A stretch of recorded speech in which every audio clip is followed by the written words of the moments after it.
नमस्कार, स्वागत है आप सभी का। मैं हूं प्रीति। शुरुआत सुबह 9 बजे की हेडलाइंस के साथ। जम्मू कश्मीर के नगरोटा में सेना के कैंप पर आतंकी हमला, 2 जवान घायल, मुठभेड़ जारी, प्रशासन का स्कूल बंद करने का आदेश।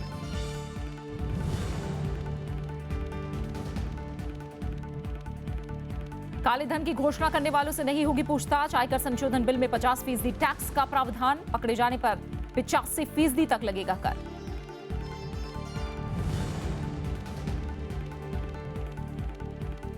बढ़ाई गए बैंकों से नकदी निकासी की सीमा, चलन में मौजूद नोट जमा कराने पर ज्यादा पैसे निकालने की इजाजत, आज से नियम लागू।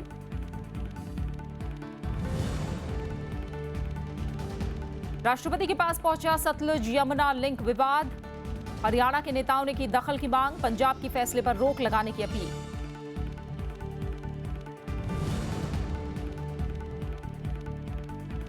और मोहाली टेस्ट में भारत की पकड़ मजबूत, आज दूसरी पारी में 78 रन से आगे खेलेगा इंग्लैंड। वर्ल्ड स्नूकर चैंपियनशिप के सेमीफाइनल में पंकज आडवाणी।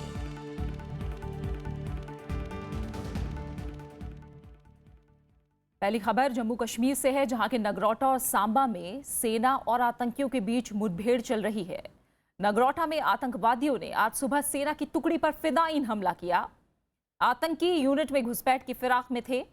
आतंकवादियों ने ग्रेनेड से भी हमला किया है। जानकारी के मुताबिक आतंकियों की संख्या 2 से 3 है। सेना ने इलाके को घेर लिया है और दोनों तरफ से गोलीबारी जारी है। हमले में भारतीय सेना के 2 जवान घायल भी हो गए हैं। इनमें से एक की हालत नाजुक बताई जा रही है। इलाके में सुरक्षा के लिहाज से स्कूलों को बंद करा दिया गया है। वहीं सांबा के रामगढ़ इलाके में मुठभेड़ चल रही है। आतंकियों ने बीएसएफ की सीमा पर मौजूद चौकी पर भी गोलीबारी की है। संदिग्ध हलचल की वजह से इलाके को खाली करा लिया गया है। आतंकियों के एक पंप हाउस में छुपे होने की खबर है। रामगढ़ में भी दोनों तरफ से गोलीबारी जारी है।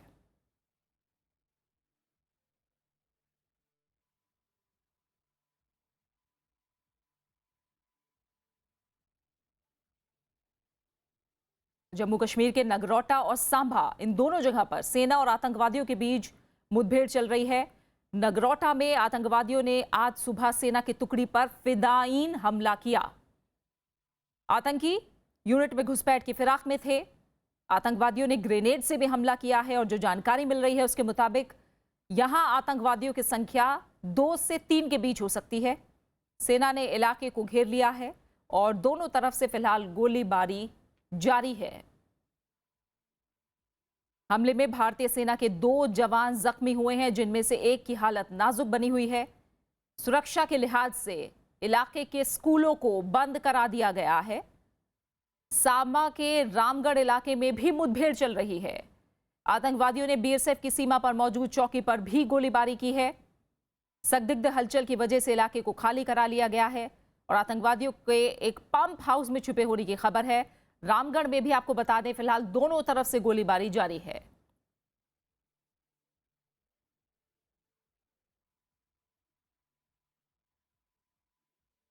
जम्मू कश्मीर के उड़ी में भारतीय सेना के शिविर पर 18 सितंबर को चरमपंथी हमला हुआ था। आतंकवादी हमले के बाद से दोनों देशों में तनाव बना हुआ है और जब से सर्जिकल स्ट्राइक हुई है उसके बाद से लगातार संघर्ष विराम का उल्लंघन और तनाव की स्थिति। और आज एक बार फिर ये आतंकवादी हमला सेना पर। आइए आगे बढ़ते हैं। कुपवाड़ा जिले के माछिल सेक्टर में शहीद हुए भारतीय जवान के शव के साथ बर्बरता के मामले में पाकिस्तान की सीधी भूमिका सामने आई है। सेना को घटनास्थल से नाइट विजन डिवाइस मिली है, जिस पर सरकारी संपत्ति की मुहर लगी हुई है और इसका निर्माता अमेरिका है।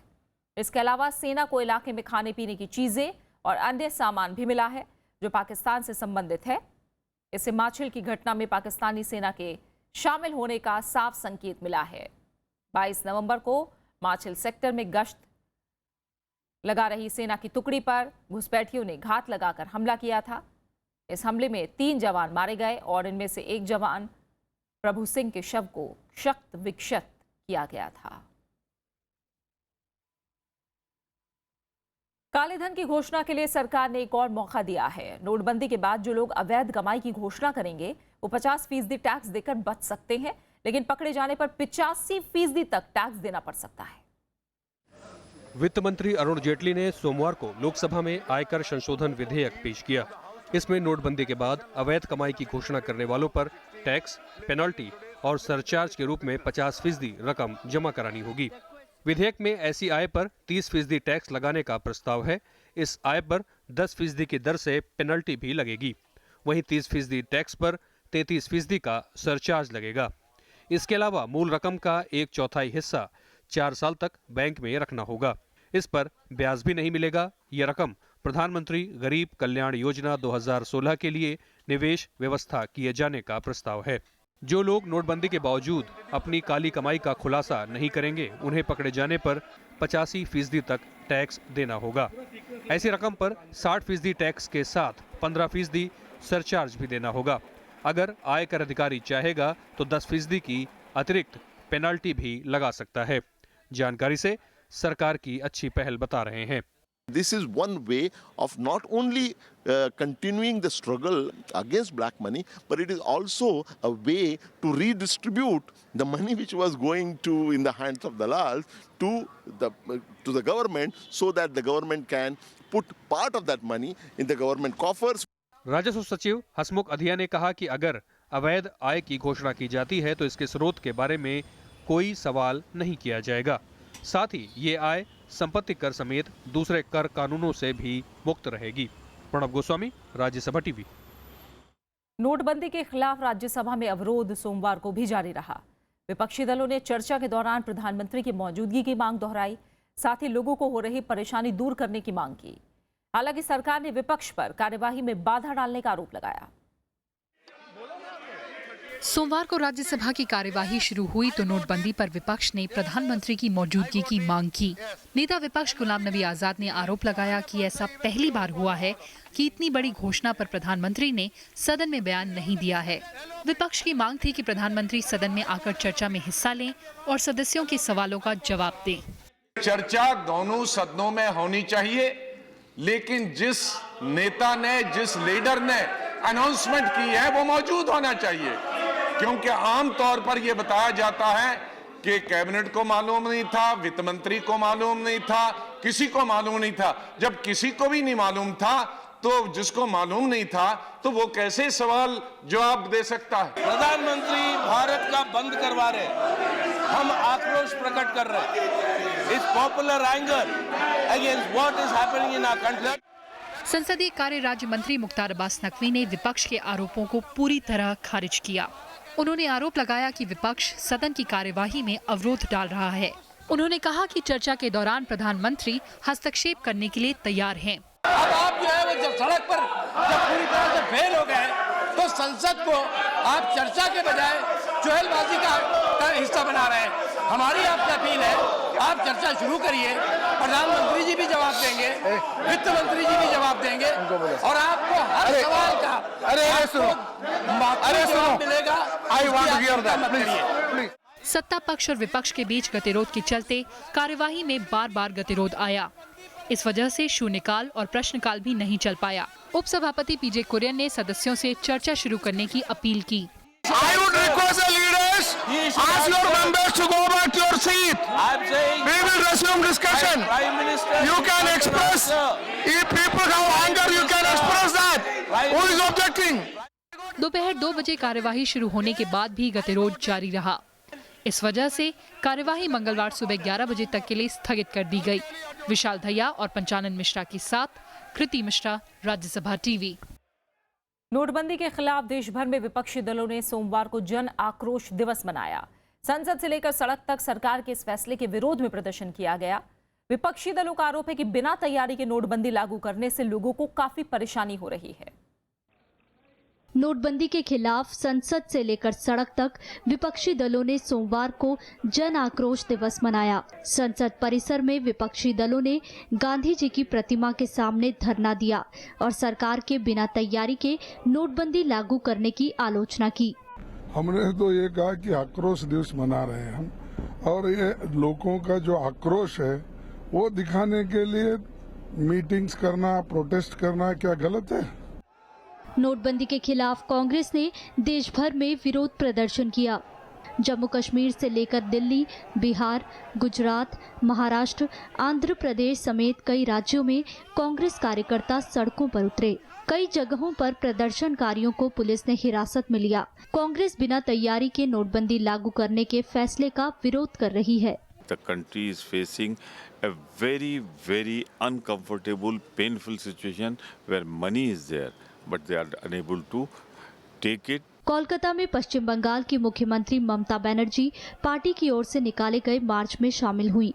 उन्होंने आरोप लगाया कि केंद्र सरकार के अचानक 500 और 1000 के नोट बंद करने का सीधा असर आम जनता पर पड़ा है। उन्होंने नोटबंदी के फैसले को वापस लेने की मांग की।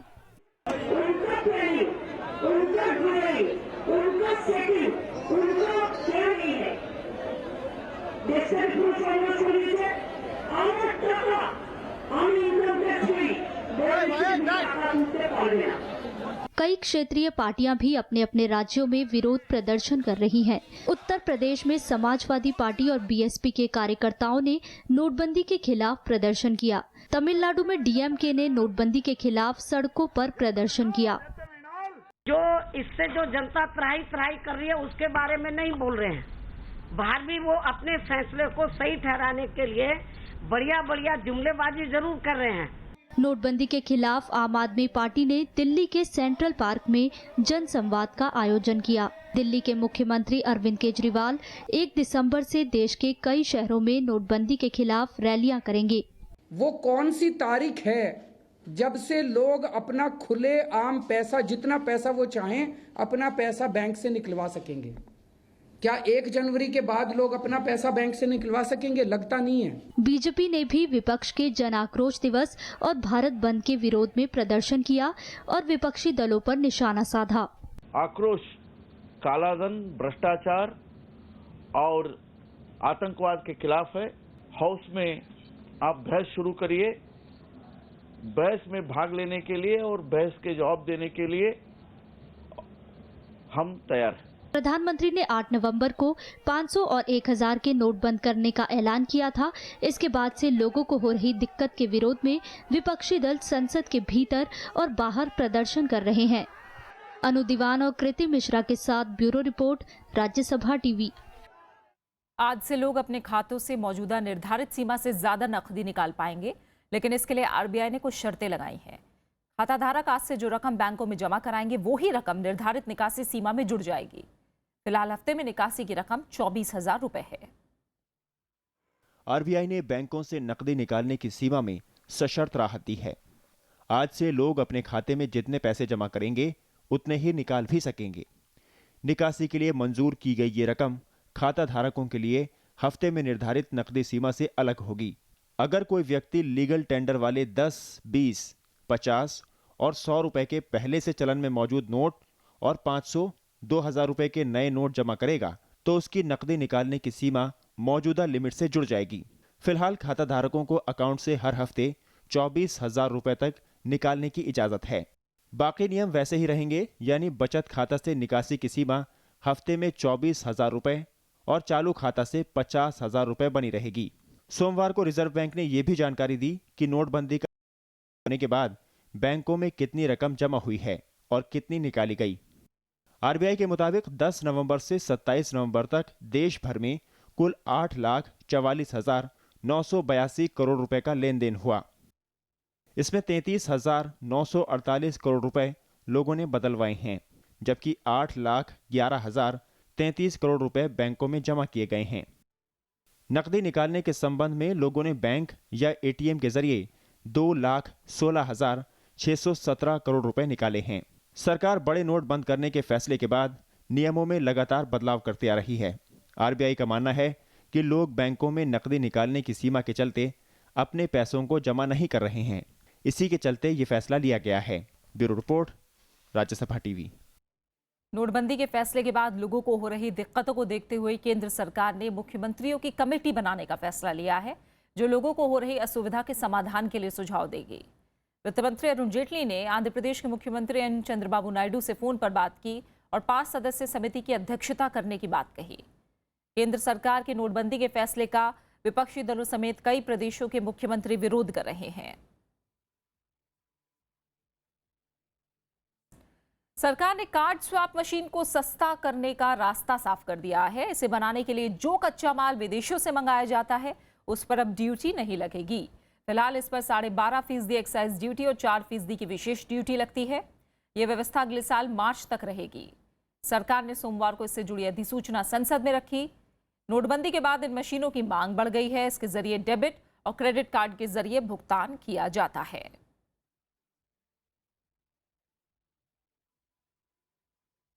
खबरें जारी है, लौट रहे हैं एक छोटे से ब्रेक के बाद।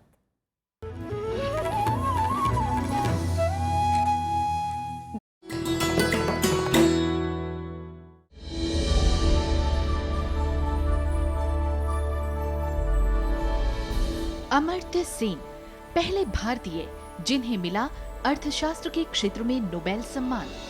गरीबी और भूख जैसे विषयों पर सेन ने किया है उल्लेखनीय काम।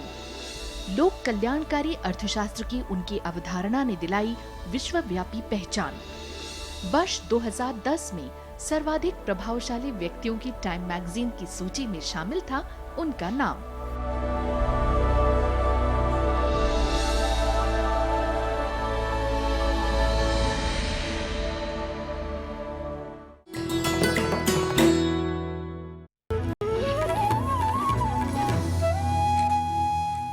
सतलुज यमुना लिंक नहर मुद्दे पर सोमवार को हरियाणा और पंजाब ने राष्ट्रपति प्रणब मुखर्जी के सामने अपनी अपनी दलीलें रखीं।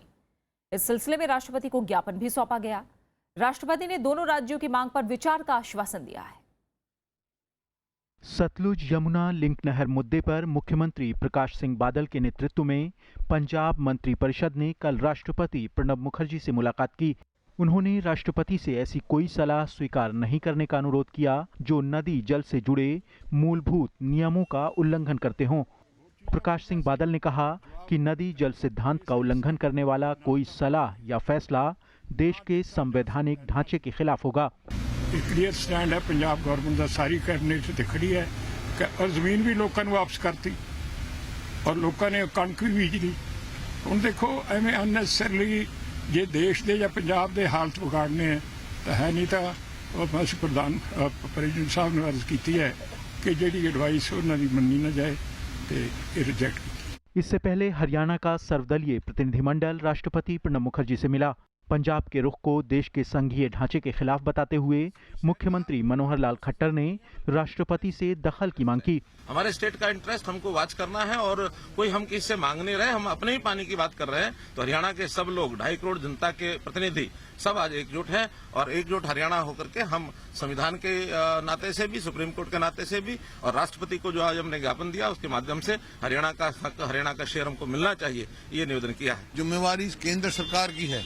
जो 2004 में फैसला हुआ था सुप्रीम कोर्ट का, उसके अनुसार केंद्र सरकार को ये नहर खोदने की जिम्मेवारी दी है। तब केंद्र सरकार को आगे आना चाहिए और वो नहर को पूरी करके हरियाणा का हिस्सा उसको मिलना चाहिए। हाल ही में 5 जजों की संविधान पीठ ने Punjab termination of agreement act 2004 को असंवैधानिक करार दिया था। सुप्रीम कोर्ट ने कहा था कि पंजाब को एक तरफा कानून बनाकर हरियाणा, हिमाचल प्रदेश, राजस्थान, जम्मू कश्मीर, दिल्ली और चंडीगढ़ के बीच जल बंटवारे समझौते को रद्द करने का अधिकार नहीं है। सुप्रीम कोर्ट ने सतलुज यमुना लिंक नहर को पूरा करने की बात भी कही थी, लेकिन पंजाब सरकार ने इसे मानने से इनकार कर दिया। Bureau report, Rajya Sabha TV. Navjot Singh Sidhu की पत्नी और पूर्व बीजेपी विधायक नवजोत कौर सिद्धू सोमवार को कांग्रेस में शामिल हो गईं। पूर्व हॉकी कप्तान और अकाली दल से विधायक रहे परगट सिंह ने भी दिल्ली में कांग्रेस का दामन थाम लिया है। दिल्ली में कांग्रेस मुख्यालय में कैप्टन अमरिंदर सिंह ने दोनों को पार्टी की सदस्यता दिलाई। क्रिकेटर और बीजेपी के पूर्व सांसद नवजोत सिंह सिद्धू भी जल्दी कांग्रेस में शामिल हो सकते हैं। पंजाब विधानसभा चुनाव से पहले इसे एक अहम घटनाक्रम माना जा रहा है। नवजोत सिंह सिद्धू ने बीजेपी छोड़ने के बाद आवाज़ पंजाब नाम से अलग मोर्चा बना लिया है। खबरें हैं कि सिद्धू अमृतसर लोकसभा सीट से कांग्रेस के टिकट पर चुनाव लड़ सकते हैं। इस सीट से हाल ही में कैप्टन अमरिंदर सिंह ने इस्तीफा दिया है।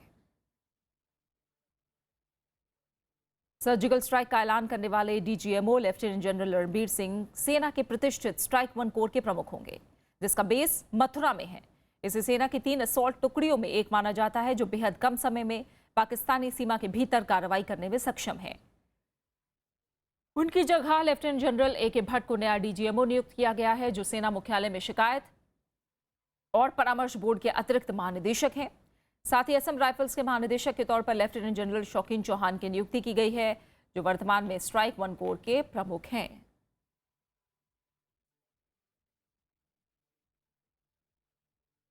दिल्ली पुलिस की विशेष टीम ने कई महीनों से फरार चल रहे पूर्व निर्दलीय विधायक रामवीर शौकीन को गिरफ्तार कर लिया है।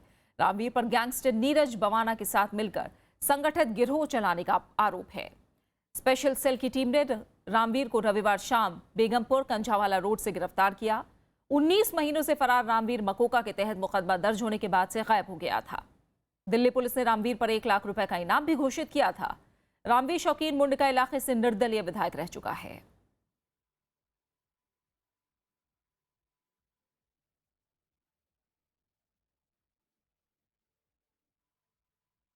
दिल्ली पुलिस ने जेएनयू के लापता छात्र नजीब अहमद का पता बताने पर इनाम की रकम बढ़ा दी है। इनाम की राशि को 5 लाख रुपए से बढ़ाकर 10 लाख कर दिया गया है।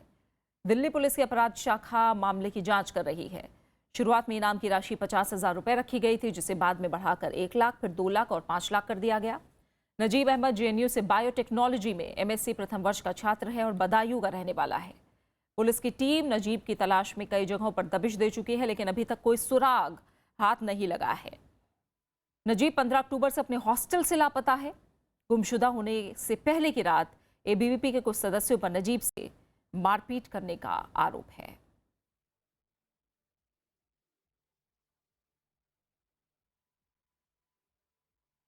नाभा जेल से भागे खालिस्तान लिबरेशन फ्रंट के सरगना हरमिंदर सिंह मिंटू को 7 दिन की पुलिस हिरासत में भेज दिया गया है। मिंटू को कल तड़के दिल्ली में एक रेलवे स्टेशन से गिरफ्तार किया गया था। वहीं मिंटू समेत 6 कैदियों को जेल से भागने में मदद करने वाले परमिंदर सिंह को 14 दिन की न्यायिक हिरासत में भेज दिया गया है। उत्तर प्रदेश पुलिस ने रविवार को परमिंदर को शामली से गिरफ्तार किया था। पुलिस के मुताबिक परमिंदर ने बताया कि इस घटना में 8 लोग शामिल थे। अब पुलिस को मिंटू के साथ भागे 5 और कैदियों की तलाश है। वहीं पंजाब कांग्रेस प्रमुख अमरिंदर सिंह ने नाभा जेल ब्रेक मामले की सीबीआई जांच की मांग की है। उन्होंने आरोप लगाया कि विधानसभा चुनाव में हार के डर से अकाली बीजेपी सरकार ध्रुवीकरण की राजनीति पर उतर आई है। रविवार सुबह हथियारबंद हमलावरों ने नाभा जेल से मिंटू समेत 6 कैदियों को छुड़ा लिया था। सुप्रीम कोर्ट ने सहारा ग्रुप के प्रमुख सुब्रत रॉय सहारा को फिर एक बार राहत दी है। कोर्ट ने उनकी अंतरिम जमानत 6 फरवरी तक बढ़ा दी है। सहारा प्रमुख को जेल से बाहर रखने के लिए 6 फरवरी 2017 तक 600 करोड़ रुपए जमा कराने का आदेश दिया गया है। इससे पहले कोर्ट ने सुब्रत रॉय की पैरोल 28 नवंबर तक बढ़ाई थी। उन्हें 6 मई को पैरोल पर रिहा किया गया था। कोर्ट का आदेश नहीं मानने पर सुब्रत रॉय को 2014 में गिरफ्तार किया गया था।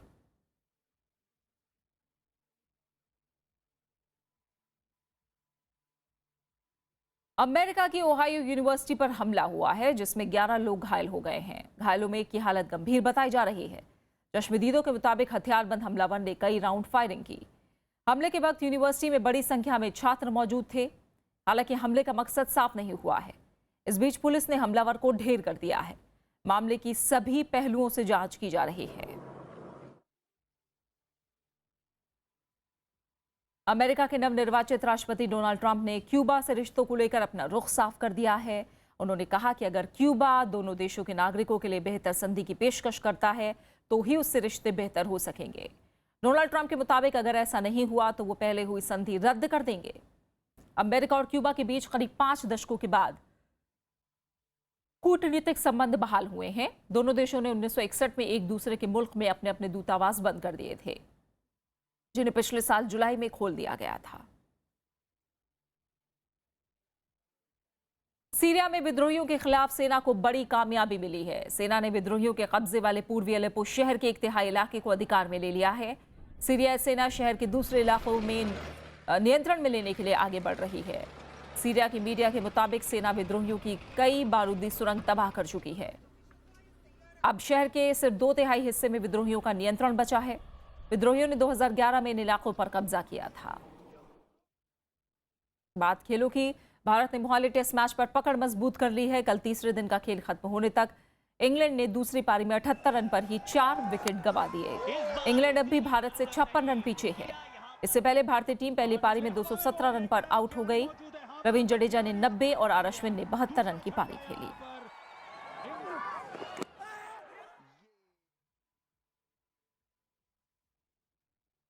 विश्व स्नूकर चैंपियनशिप में भारत के लिए खुशी की खबर है। Star snooker Pankaj Advani Thailand के खिलाड़ी थानावत को हराकर सेमीफाइनल में पहुंच गए हैं। उन्होंने रोमांचक मुकाबले में 6-5 से जीत दर्ज की। पंकज की जीत के साथ ही भारत के नाम एक पदक पक्का हो गया है। पंकज एक समय बेस्ट ऑफ 11 फ्रेम के मैच में 5-3 से आगे चल रहे थे, लेकिन इसके बाद थाईलैंड के खिलाड़ी ने जोरदार वापसी करते हुए स्कोर 5-5 से बराबर कर दिया। इसके बाद निर्णायक मुकाबले के अंत में शानदार शॉट लगाकर उन्होंने सेमीफाइनल में जगह बना ली। सेमीफाइनल में उनका मुकाबला आज वेल्स के एंड्रे पेगेट से होगा। गोवा में 47वें अंतर्राष्ट्रीय फिल्म समारोह का सोमवार को रंगारंग कार्यक्रम के साथ समापन हो गया। इस मौके पर फिल्म पुरस्कार भी दिए गए। ये महोत्सव 20 से 28 नवंबर तक आयोजित किया गया था। जगमगाती शाम, रंगारंग कार्यक्रम और मधुर संगीत के साथ ही गोवा में 47वें फिल्म महोत्सव का समापन हो गया।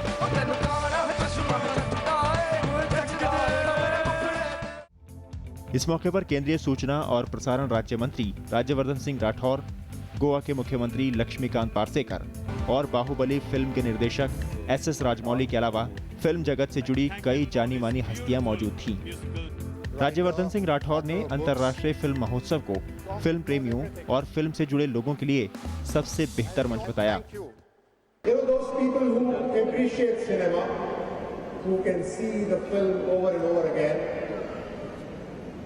Those people who love to make cinema or even a short video, I think there can be no better place than to come to this International Film Festival. It is this collaboration that has made this edition yet another grand success. कार्यक्रम के अंत में film पुरस्कार भी दिए गए। रजा Mir creamy की ईरानी film daughter को प्रतिष्ठित स्वर्ण मयूर पुरस्कार दिया गया, जबकि इस फिल्म के लिए ही फरहाद असलानी को सर्वश्रेष्ठ अभिनेता का पुरस्कार मिला।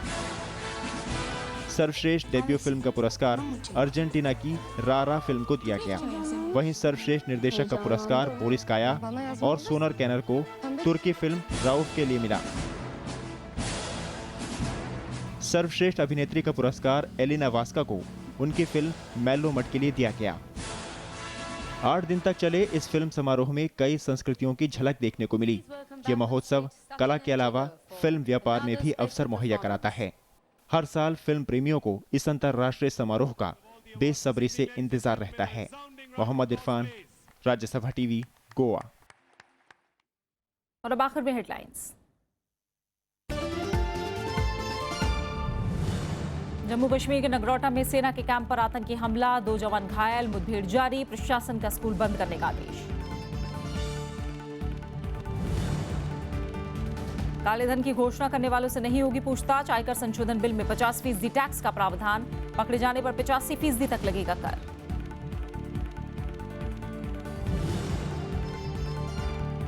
बढ़ाई गई बैंकों से नकदी निकासी की सीमा, चलन में मौजूद नोट जमा कराने पर ज्यादा पैसे निकालने की इजाजत, आज से नियम लागू।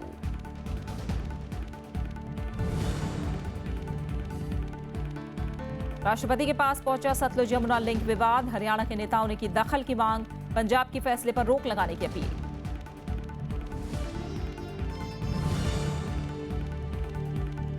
और मोहाली टेस्ट में भारत की पकड़ मजबूत, आज दूसरी पारी में 78 रन से आगे खेलेगा इंग्लैंड। वर्ल्ड स्नूकर चैंपियनशिप के सेमीफाइनल में पंकज अडवाणी। फिलहाल इस बुलेटिन में इतना ही। आगे देखिए देश देशांतर। नमस्कार।